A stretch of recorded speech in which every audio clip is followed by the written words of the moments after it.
Shalom, meus amigos, um bom dia a todos vocês, nessa linda manhã na cidade santa de Jerusalém. Eu me encontro aqui bem em frente ao Ministério da Justiça, com forte propósito de dar continuidade à reflexão que iniciei algumas semanas atrás acerca da natureza, do significado e dos propósitos da causa noética, aquilo que eu chamo de guardiões da consciência. Eu tenho muitas semanas que eu estou aguardando a conclusão da obra desse novo anfiteatro aqui em frente ao Ministério da Justiça. A obra, como vocês podem ver, não está concluída, mas ela vai servir como cenário para minha mensagem nessa manhã.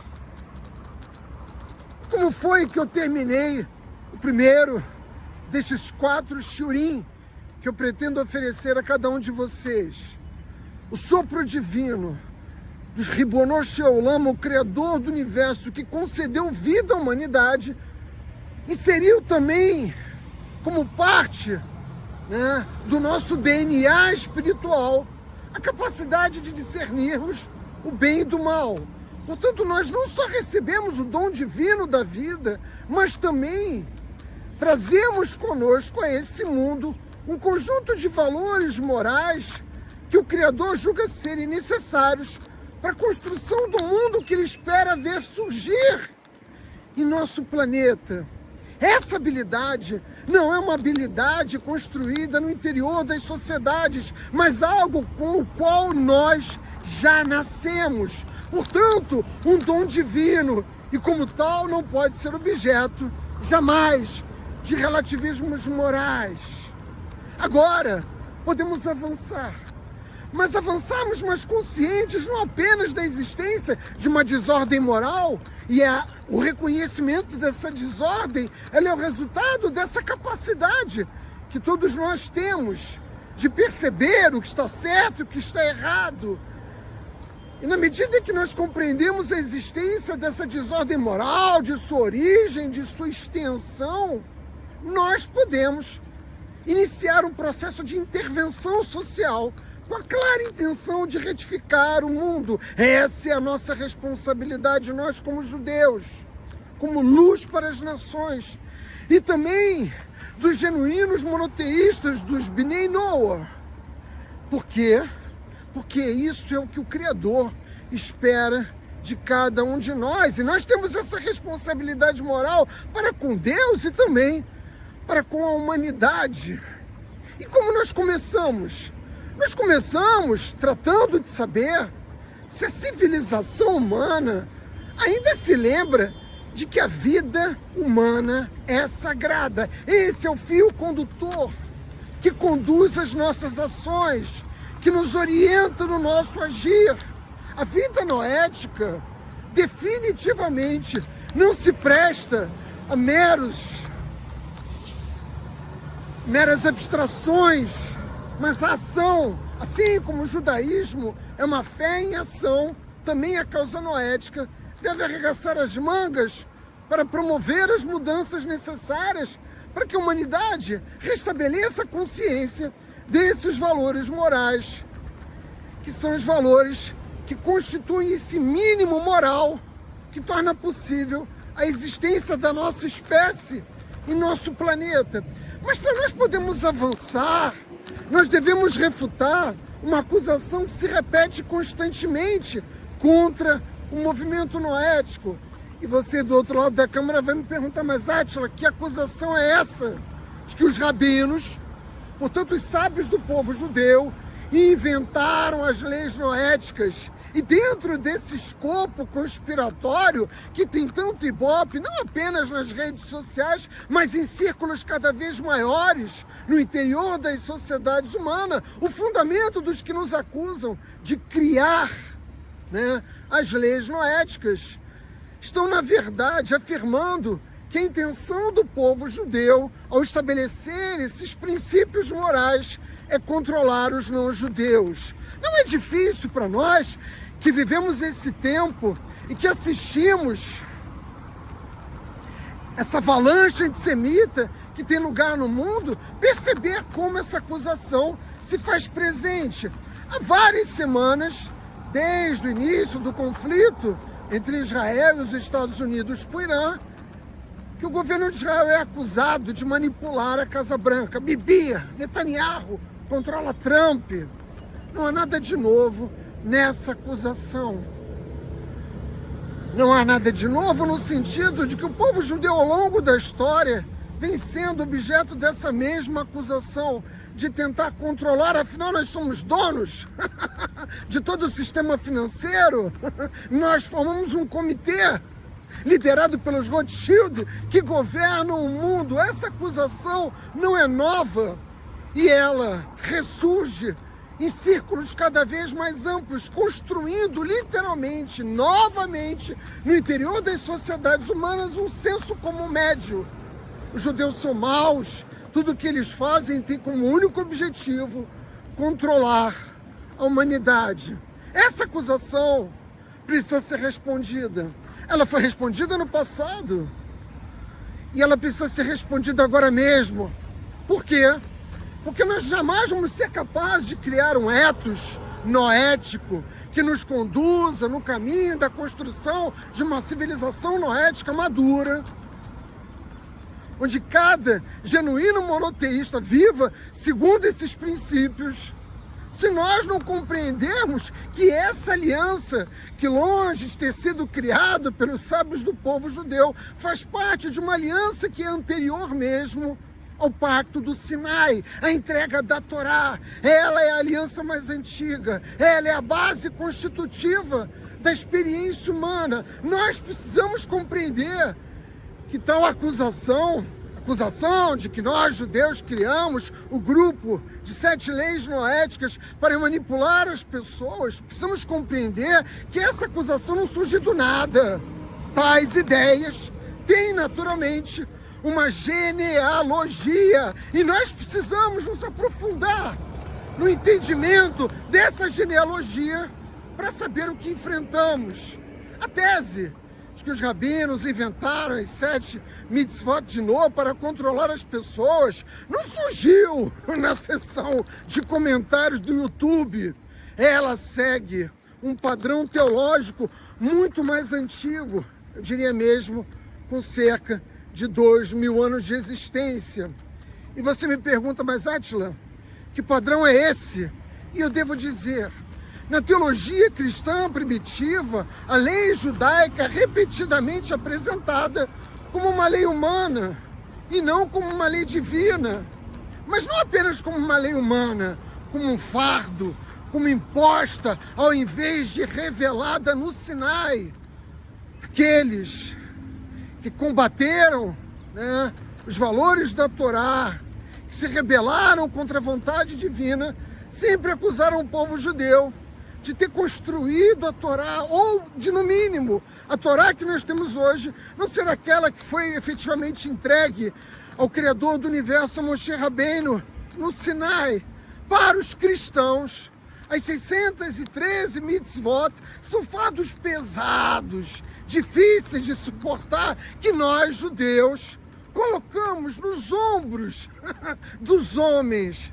Aquilo que o Criador pede a cada um de nós sobre a forma de viver é apresentado como um fardo pesado. Para os cristãos, portanto, a nossa teologia, que nada mais é do que a própria Torá, não é divina, mas uma mera doutrina constituída de preceitos elaborados pelos homens. Agora fica mais claro a impunição imposta por Akadosh Baruch Hu a Korah. Como eu disse a você 2 vídeos atrás, Moshe é a verdade, a Torá é a verdade, Moshe Emet ve Torá Emet. Todos aqueles que se opõem à Torá, que se opõem à liderança de Moshe Rabbeinu, na verdade se opunham a Akadosh Baruch Hu. E a punição imposta a Korah tem essa natureza. Não se trata apenas de uma rebelião marcada por luta pelo poder, mas de colocar em xeque mesmo toda a teologia fundada nos valores da Torá. A lei nunca foi um mero disciplinador, mas para os cristãos, até a chegada do seu Messias, ela foi entendida como tal. E, uma vez que esse Messias se revela, a verdadeira fé que liberta o homem do domínio desse estatuto de leis, que são os valores divinos contidos na Torá, finalmente tem fim. É como se conseguíssemos quebrar as correntes que aprisionam os homens. Esse tem sido, ao longo de mais de 2000 anos, a base da teologia que contesta a natureza divina dos mandamentos da Torá. Nós, judeus, carregamos a Torá conosco, difundimos os valores que recebemos no Sinai e nunca tratamos o cumprimento desses mandamentos como um fardo pesado que devemos carregar, mas ao contrário, de servir a Deus com alegria, entendendo que tudo que o Criador nos pede para o nosso próprio bem. Mas daí, depreende-se que a Torá entregue por Deus, ela é absolutamente obsoleta. E por que foi dada? Mesmo para aqueles que reconhecem a natureza divina, foi dada por causa da dureza dos corações humanos. E eu pergunto a vocês, depois de 3.338 anos desde o momento da entrega da Torá no Sinai, a Torá é referência porque é nela que está contido o escopo geral das leis noéticas. Elas foram entregues a Adão, Rishon e Noa no passado, mas elas vão ser, uma vez mais, constitutivamente oferecidas à humanidade no momento da entrega da Torá. Eu pergunto a vocês, 3.338 anos, alguma coisa mudou? A dureza dos corações humanos se flexibilizou, se suavizou? De modo algum. De modo algum. A rebeldia, a revolta contra o governo de Deus no mundo é cada vez maior. Assim que essa perspectiva, a perspectiva que trata as leis da Torá como um fardo pesado que deve ser carregado, como uma suposição, como parte da construção do pensamento humano e não da revelação mesma do Criador no Monte Sinai, torna-se automática a ideia de que as leis noéticas também, se toda a Torá, né, perde o status de carta de Deus no mundo, se ela perde essa natureza divina, naturalmente as leis noéticas que estão contidas e expostas no seu interior também tornam-se suspeitas. Que curioso observar que antes do surgimento da teologia cristã, antes do surgimento do islamismo, para considerar aquilo que é chamado das religiões abrâmicas, tal problema não havia contestação sobre a natureza divina da Torá. Nós temos aqui e temos enfrentado ao longo desses quase 2000 anos uma teologia da superação, uma teologia da substituição. Para nós que nos inserimos no mundo da Torá, esta competição jamais existiu. O que você quer dizer com isso, Átila? Quer dizer que nós reconhecemos, o povo judeu no Sinai disse, Nascer Venishma, nós assumimos o compromisso de cumprir a Torá, mas nós jamais rejeitamos a verdade simples de que muito antes do surgimento do povo judeu, muito antes da entrega da Torá no Sinai, havia uma aliança anterior. Essa aliança não entra em competição com o judaísmo. Ao contrário, caminhamos juntos porque temos como horizonte final os mesmos objetivos. Nós reconhecemos que é um pacto mais antigo, uma aliança mais antiga entre Deus e a humanidade, muito anterior. Ela tem 5.786 anos, a idade mesma da existência, aquela surgida a partir do momento em que Deus entregou diretamente a Adão, Rishon e Noa, não apenas as 7 leis, mas os 7 grupos de mandamentos divinos, meus amigos.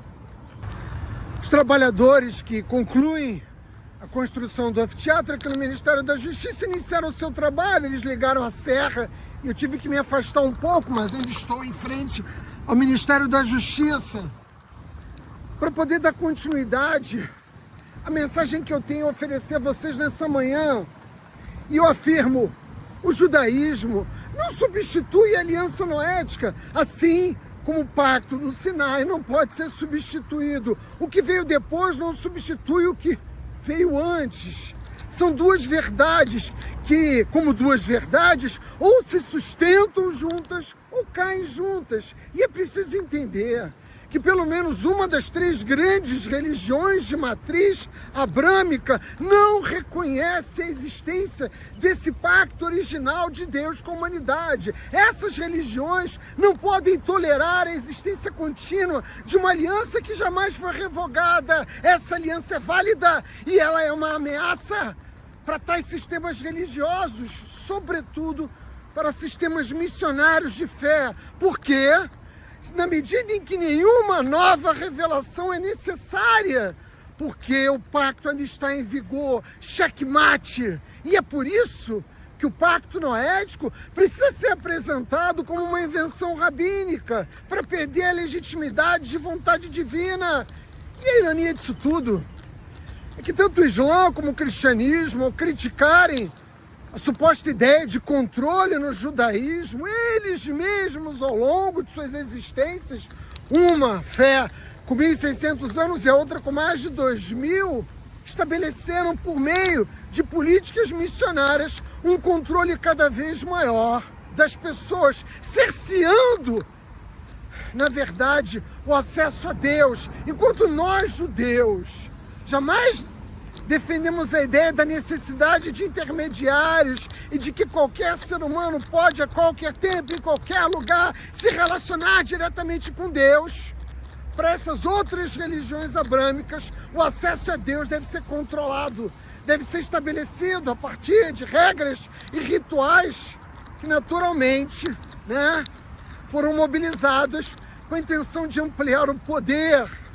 De modo que a maior curiosidade de tudo isso deve-se ao fato de que, de alguma forma, nós, judeus, mas sobretudo os nossos rabinos, fizeram algo antes mesmo dos rabinos existirem.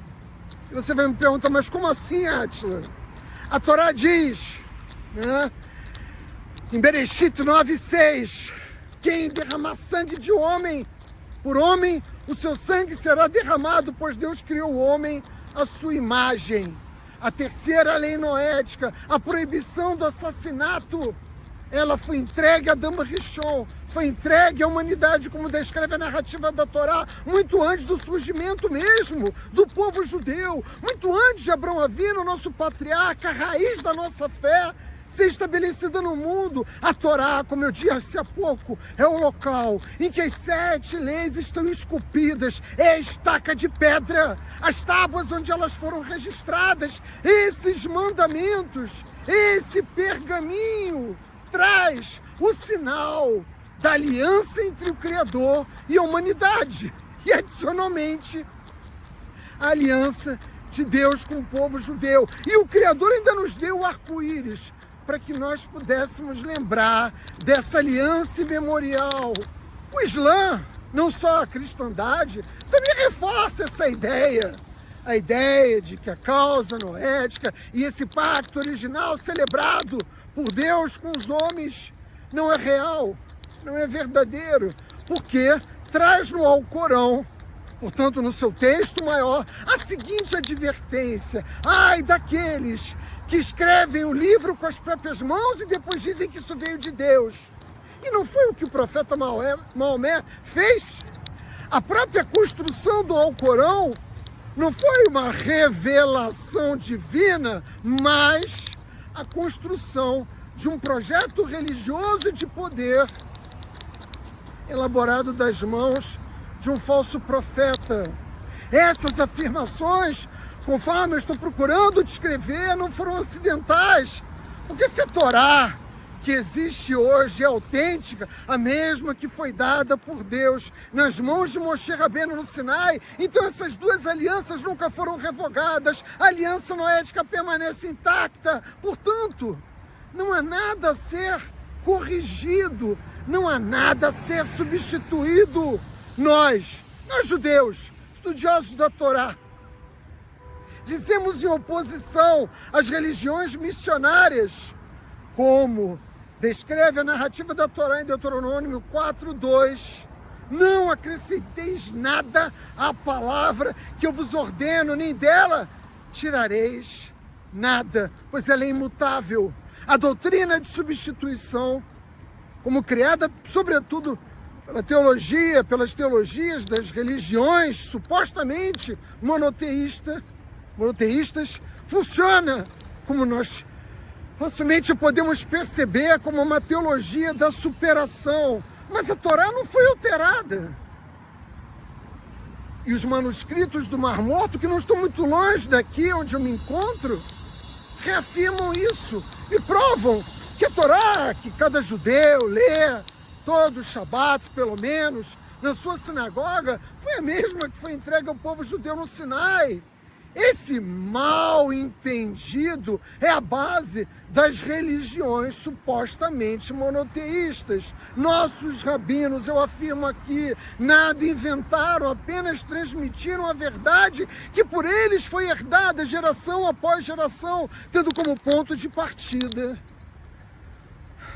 a entrega da Torá no Sinai. Embora os patriarcas já vivessem essa verdade, a própria Torá afirma a sua continuidade e não a sua revisão. Em momento algum do texto da Torá está dito que o Criador vai acrescentar ou retirar mandamentos e os seus estatutos contidos na Torá. A cadeia de transmissão que começou lá, com o primeiro homem, Adão Rishon, que alcançou Noah, depois do Mabu, do dilúvio, que finalmente chegou a Abrão Avino, chega também até nós, como eco da vontade de Deus.